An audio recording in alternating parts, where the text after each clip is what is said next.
Abraham লিঙ্কনের নাম হয়তো সবাই শুনেছেন। তিনি আমেরিকার প্রেসিডেন্ট ছিলেন একটা সময়।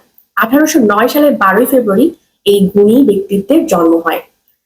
তিনি খুব গরিব ঘরের একজন ছেলে ছিলেন, কিন্তু তিনি হয়েছিলেন আমেরিকার প্রেসিডেন্ট।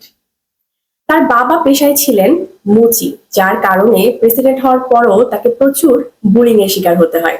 তাকে এটা শুনতে হয় প্রতিনিয়ত যে, তুমি জানো তোমার বাবা আমার জুতা সেলাই করে দিয়েছেন, তুমি জানো তোমার বাবা আমার জুতা তৈরি করে দিয়েছেন।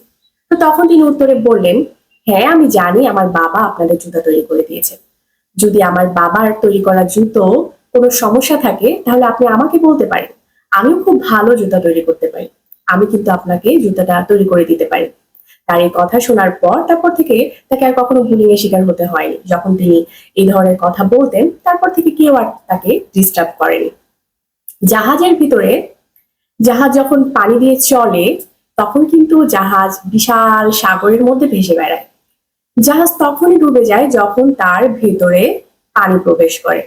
তার মানে হচ্ছে আমাদের আশেপাশে কত রকমের মানুষ থাকে যারা আমাদেরকে এই ধরনের তিক্ত কথা বলে সবসময় হার্ট করতে চায় এবং আমাদেরকে ভেঙে ফেলতে চায়। এই ভেঙে ফেলাটা ঠিক ওই জাহাজের মতো নয় কি? যদি আমি আমার ভিতরে পানি প্রবেশ করতে দেই, মানে আমার ভিতরে নেগেটিভিটি প্রবেশ করতে দেই, তাহলে আমি ডুবে গেলাম। সেরকম নয় কি? কি বলেন? আল্লাহ হাফেজ।